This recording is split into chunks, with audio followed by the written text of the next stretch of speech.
talk to us a bit about pedalling technique and how it can massively improve your riding experience. Well, generally, most people don't pedal efficiently. And if you read the magazines, they'll say to you, right, you need to be aiming for 90, 95 RPM, for example. And yeah, you need to aim for that. But what happens, you get a lot of new cyclists and they'll just go out and try and ride at 95 RPM. So that's 95 revolutions, whizzing your legs around. 95 is a lot, isn't it? It is, and we call it cadence in cycling. And what generally tends to happen is that your bottom does this on the saddle. And there's so many inefficiencies as a result of that. And what we try and do is try and find the optimal pedalling stroke for somebody and the optimal cadence. But we do a lot of coaching, as you say, with regard to watt bike. So why is watt bike such a good tool for talking to people about their pedalling technique? It's very simple in that it gives you an XY or a linear plane in which to show people. So it's a lot less complicated. So visually, it's much easier for somebody to understand than the Shimano jig is.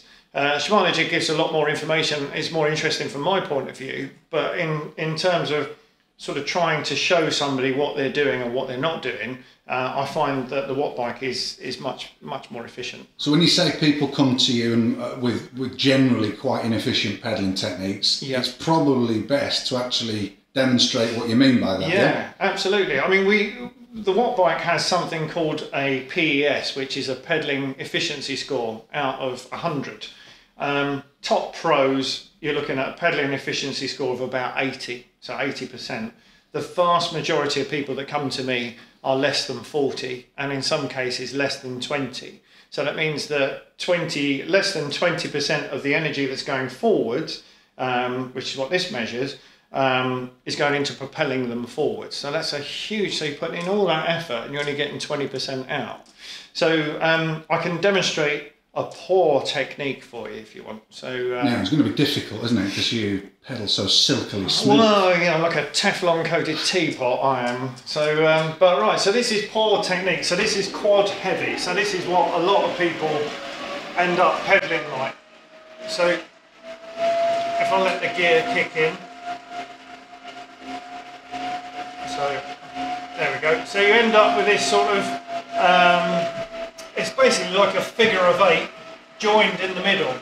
So where the middle part is, that indicates to me that there's no power being produced. So where you've got two almost circles that are touching in the middle, that indicates a quad heavy rider. So that means that they're basically just pushing down with the big muscles in the front of the legs. That's it, mashing. Mashing up and down. And that spot in the middle, struggle to focus on it, now we've got it now, that spot in the middle, essentially there's no power being generated there. No, none at all. There's nothing pushing the rider forward.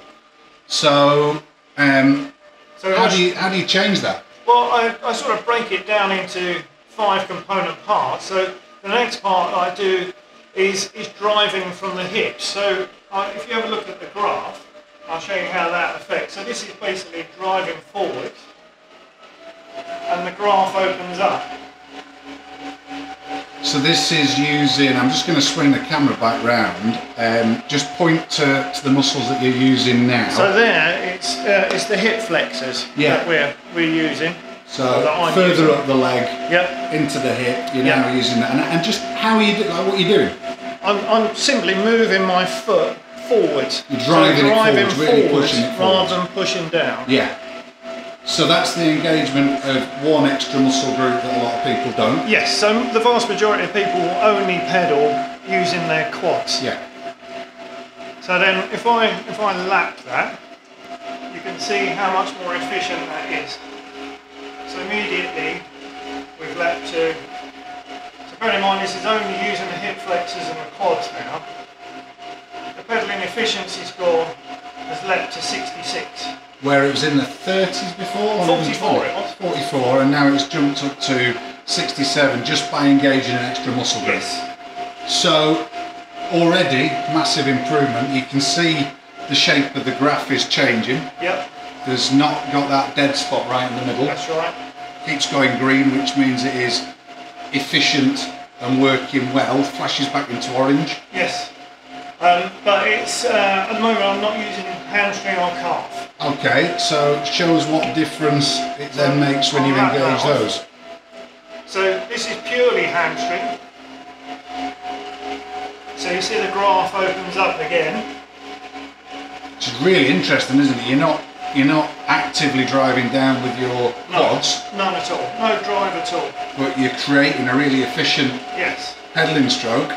If you look at the wattage now, Mark, it's left from about 140 watts to 182. I'm huffing a bit. So, what's next? The next thing is to combine the two, which is the lap again. So, and you can hear the difference. It's a much more consistent sound that's coming from the watt bike, isn't it? It's not got that absolutely. whoom, whoom, whoom. And you'll see that you actually find that the gear that you ride, when you get it right, which is gear 10, is now not high enough. Because you're overcoming the resistance more easily. So bear in mind I'm in the same gear. If you look at the wattage now, it's 214. And we look at the shape of that graph now, much broader. Yeah, can you hurry up and look at the shape? So, are you putting it all together now? Yes, yeah. So all of a sudden, well not all of a sudden, but through different actions and actively engaging different muscle groups, you've massively increased your wattage output. Yes. And hugely improved your pedalling efficiency, which has now gone right up to 70. What would a top pro expect to be pushing out at 80 as a pedalling efficiency score?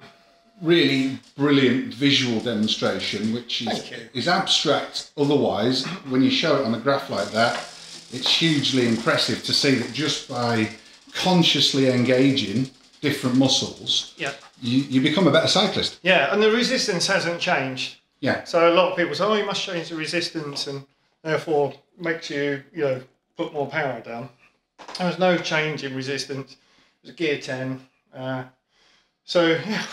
Fancy a cup of tea? Oh, dear. The other thing to really bear in mind, what a lot of people don't do, if I grab a shoe, generally most people tend to do, they push down to the bottom of the stroke and then their foot lifts up within the shoe and you lose contact with that pedal and you rejoin it at the top. So you get this. And basically what's happening is you're decelerating at the bottom of the stroke and then you've not got enough momentum. So the drive, which in this case is that, you're not making continuous, so I'll show you on here, not making continuous drive with the rear wheel. So you get that sort of knocking noise. So the idea is you must make contact with the pedal the whole way around the stroke.